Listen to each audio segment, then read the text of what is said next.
My friend Pedro experienced a situation that deeply affected his family and changed the way they view online sales.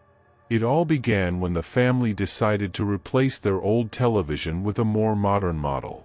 Upon Enrique's suggestion, Pedro's older brother, they decided to sell the old TV, a 55-inch Samsung, through Craigslist, a platform they had never used before. Enrique, who was familiar with the site through his girlfriend, took charge of the listing, pricing the TV at $200 and including Ricardo, Pedro's father's phone number, for direct contact with potential buyers. After a week, Ricardo received a call from a man who introduced himself as Tiago, expressing interest in the TV and wanting to pick it up that same night at 10 p.m.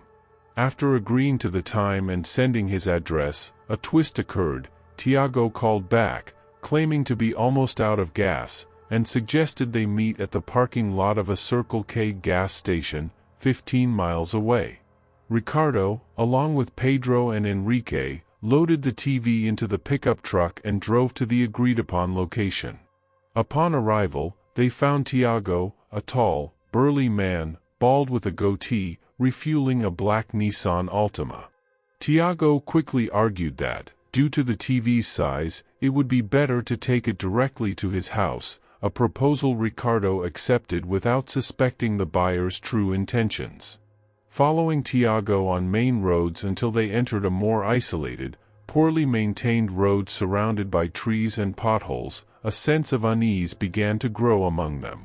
Upon reaching the destination, a tall and seemingly abandoned building, the situation took an unexpected and terrifying turn. As they descended to unload the TV, they were surprised by three men who emerged from Tiago's car, all armed and threatening them with death unless they handed over everything they had. Without hesitation, Ricardo, Pedro, and Enrique handed over their wallets, phones, and even the TV itself. The robbers then fled in their car, leaving the family shaken and without their belongings. Back home, they reported the incident to Pedro and Enrique's mother, and Ricardo called the police, providing all the details of the incident, including the memorized license plate number. Despite the detailed information provided to the police, the family never learned of any arrests related to the case. In 2021, after a painful breakup, I found myself in urgent need of finding a new place to live. Distancing myself from my ex-boyfriend's apartment, I dove into the relentless search for an affordable rental, which led me to the depths of Craigslist, where, among numerous options, one in particular caught my eye. It wasn't ideal, located in a less favorable part of town and with rent slightly above my limited budget, but the necessity to move out prevented me from being overly selective. The landlord, a man in his 50s, presented himself as a friendly and seemingly harmless person, claiming to own multiple properties in the area. When he welcomed me for the viewing, an immediate sense of discomfort overwhelmed me, a sharp premonition that something was terribly wrong in that house. Despite the discomfort, my desperate situation made me overlook the initial warning signs. As I was led through the residence, I noticed strange symbols adorning the corners of the walls, initially attributing them to scribbles left by previous tenants. However, these marks repeated throughout the house, heightening the atmosphere of unease already weighing on the environment. When questioned about these symbols, the landlord only laughed and evaded the question, an attitude that further fueled my apprehension. The decisive moment occurred when we reached the basement door. The landlord's excitement was palpable, contrasting dramatically with the putrid odor emanating from the darkness below. When he attempted to lead me downstairs, claiming that the basement was the best part of the property, I instinctively recoiled. The malevolence that seemed to emanate from that darkness was almost tangible, and any trace of courtesy I tried to maintain disappeared.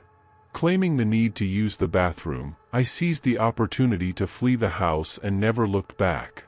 As I left, I saw the landlord watching me from the window, an image that still haunts me. Driven by a sense of self-preservation, I contacted my father, a police officer in the neighboring town, and begged him to investigate the property immediately. What the police discovered in the following days went beyond horror. In the basement of the house, they found the bodies of 3 young women, aged 19 to 27. But the terror was not limited to a single property. At each of the man's properties, new victims were discovered, revealing a gruesome pattern of attraction and murder perpetrated through Craigslist ads. At the age of 17, the search for my first car became a true saga. Every day, I scoured Craigslist in search of a vehicle that not only fit within my limited budget of $3,000 but was also reliable enough to get me from point A to point B. I wasn't looking for luxury, just functionality.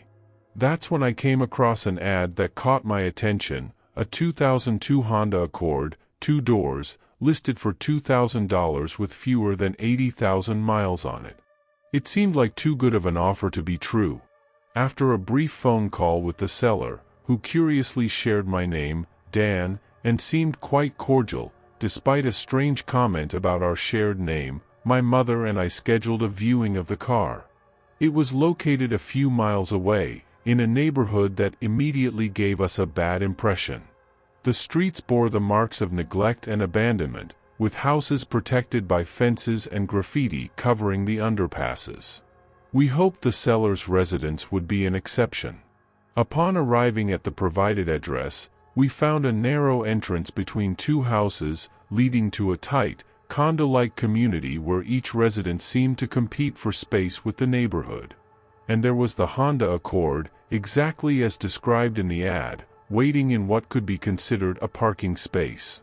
With a mix of excitement and caution, we made our way to the front door, and, not hearing the sound of a doorbell, I decided to knock.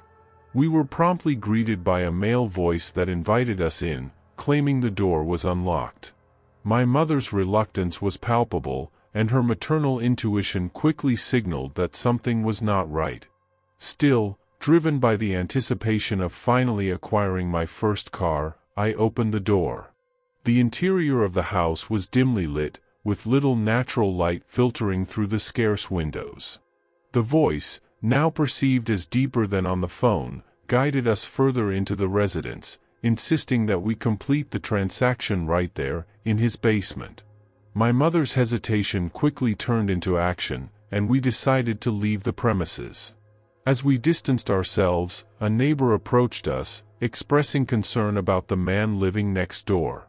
She warned us about the constant suspicious activities around that house, and her doubt about the man's true name only added another layer of mystery and danger to the situation.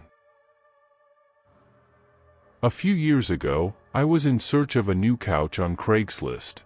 My old one had been shredded by my dog, and I couldn't bear the embarrassment of my friends asking why I had such a horrible couch anymore. After hours of Craigslist research for something decent, I found a blue couch at an incredible price. The description said it was like new, from a pet-free home, and trouble-free. I was convinced and quickly made arrangements to pick it up from the seller. Only a 5-minute drive separated me from my new acquisition. The couch was being sold by an older lady named Betsy. She was kind enough and even gave me an additional $20 discount when I got there. Happy with my new couch and ready to prevent my friends from considering it junk, I loaded it into my pickup truck and was ready to head back home. But as I was about to exit her driveway, Betsy tapped on my car window. I rolled it down and asked what was wrong. She looked at me, and all her kindness and happiness had disappeared from her face, and she said, "I'm warning you.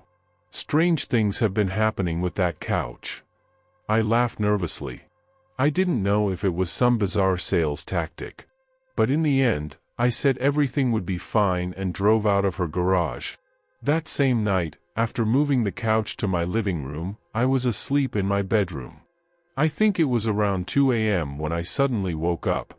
At first, I thought I had had a nightmare or something, but I quickly realized that wasn't why I had woken up. I could hear whispers. Like children's whispers. Like when they're trying to keep a secret. I don't have kids or a girlfriend. It was just me and my dog in my house. I got out of bed to investigate further. I wish I hadn't. I entered my living room, and it was freezing, ice cold. The whispers had stopped, which was fine, but what wasn't fine at all was the girl sitting on my new couch. I had to pinch myself to make sure I wasn't dreaming. I told her that whoever she was, she needed to get out of my house right now. As I approached her, I realized that her face wasn't a face. It was distorted, like when paint colors blend on a canvas. I almost wet myself. I ran back to my bedroom, grabbed the gun I kept under the bed, and rushed back to the living room. But when I got there, the girl had disappeared. It reminded me at that moment of Betsy and her strange warning about the couch. Believe me when I say I couldn't sleep that night. I literally waited until dawn, loaded the couch back into the pickup, and drove it back to Betsy's house. And here's where things get even weirder. When I got to her house, there was no car in the driveway. I went to the front door and saw that there was a note taped to it. It said, "You should have never bought the couch. Now it's too late." I looked inside the house just to see if anyone was home and almost crapped myself. Standing right behind one of the windows near the front door was the same girl from the night before. Her face was still distorted, and she stared at me with empty, hollow eyes. I ran back to my truck, threw the couch in the driveway, backed up, and never looked back. Nothing strange has happened since then, but one thing is for sure. I'll never buy anything on Craigslist again. Life is strange, very strange.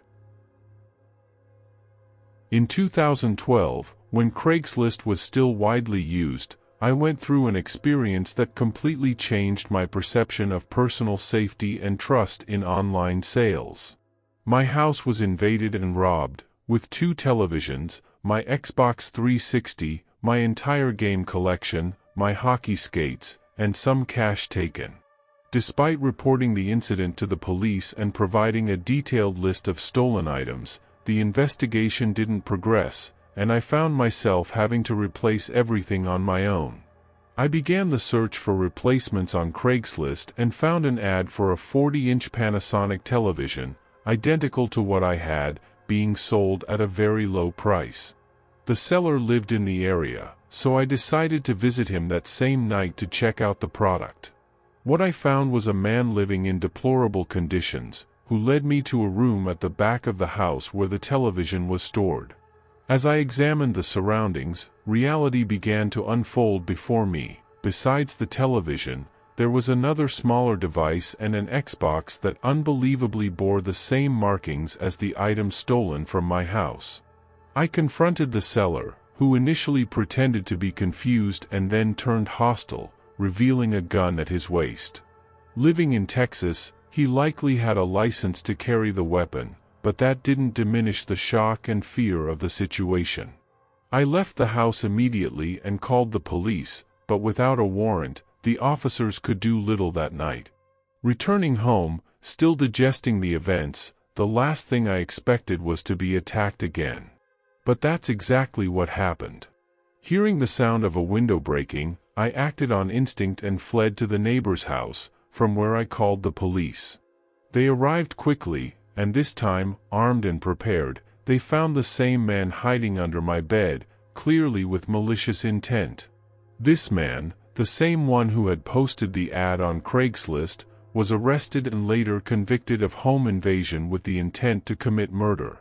The discovery that he had entered my home with the intention of killing me is something that still haunts me. In response, I moved to a new city, changed my phone number, and did everything in my power to erase any trace that could lead to me after his eventual release. In a casual Craigslist search in the free items section, I stumbled upon a listing that seemed to be the missing piece to complete the space I was setting up in my basement, a personal refuge lovingly nicknamed the Man Cave. The item in question was a mini fridge, perfect for storing beers and other beverages. The seller, who identified himself as John, informed me that he wouldn't be present during the item's pickup, but his elderly mother would be waiting for me. He instructed that the fridge would be in a room at the back, emphasizing that his mother, with limited hearing and reduced mobility, could offer little assistance in the process.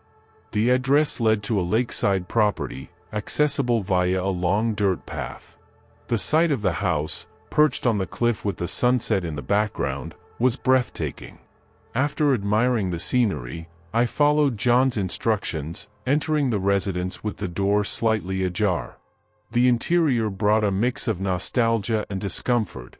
The initially welcoming scent of cotton soon gave way to an unbearable stench of decay, which intensified as I approached the designated room. The scene I found inside that room haunted me deeply. On the bed lay the decomposing body of an elderly woman, apparently dead for weeks. The horror of the discovery was amplified by distorted laughter and heavy thumping from upstairs, signaling that I wasn't alone. As I realized masked figures were watching me through the windows and received threatening messages on my phone, my only option was to flee to the car, leaving behind a scene worthy of a nightmare. Immediately, I contacted the police to report the body and the terrifying situation I had experienced. The following days were filled with questions and a distant follow-up by the police, who, despite promises to trace the phone number used in the listing, provided no significant updates or demonstrated progress in solving the mystery. I live in a small town on the outskirts of Philadelphia. I have a minimum wage job, and my life is pretty simple, let's be honest. Since I'm not swimming in money, I often buy a lot of things at thrift stores and on Craigslist. Well, last year, my phone broke. It was completely damaged, and you couldn't even see the screen. Buying a new phone was out of my budget, so I decided the best option was to find one on Craigslist. I found a good deal on a used iPhone XR. It had some scratches, but anything was better than my broken phone.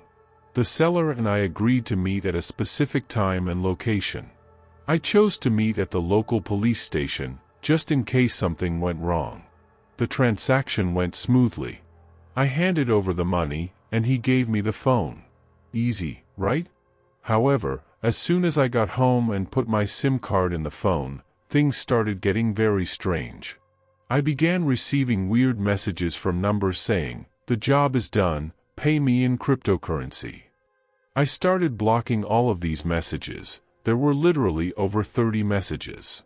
Then, I received the most disturbing message of all: "Mom, 2 kids, single. Her car is marked. Awaiting the signal." I then received photos of this mother and her 2 kids. They were tied up and injured. The mother had blood on her. I simply had no idea how or why I was receiving these messages. I went back to Craigslist to try to contact the guy who sold me the phone, but his account had been deleted. That same night, I went back to the police station and showed them the messages I was receiving. They had to confiscate my phone. A few days passed, and the police told me as much as they could without going into too many details. The messages I was receiving were apparently from a human trafficking ring. Whoever sold me the phone was probably involved in it too. But my question is, why did he sell me the phone? Why would he sell something that could incriminate him? The police still have the phone, and I don't think much has been done since then. I haven't heard of anyone being arrested, and I have no idea about the condition of that mother and her 2 kids. Now, this might just be my paranoia, but I swear I've seen people following me. When I go to work or fill up my car, I always see a red truck with a man inside. And here's the other part that scares me a lot. I noticed a mark on my car. It's a W with a cross in the middle, the same mark that was on the mother's car in the messages I was receiving. Does that mean I'm a target? I have guns and a dog at home, but I'm seriously scared by the idea that this organization is now watching me. And so, we conclude our journey today. If you enjoyed this spine-tingling journey, don't forget to leave your like and share the video with your friends. And of course, if you're not subscribed to the channel yet, subscribe now and activate the notification bell so you don't miss any of our upcoming videos. And remember, It will always be a pleasure to be here with you.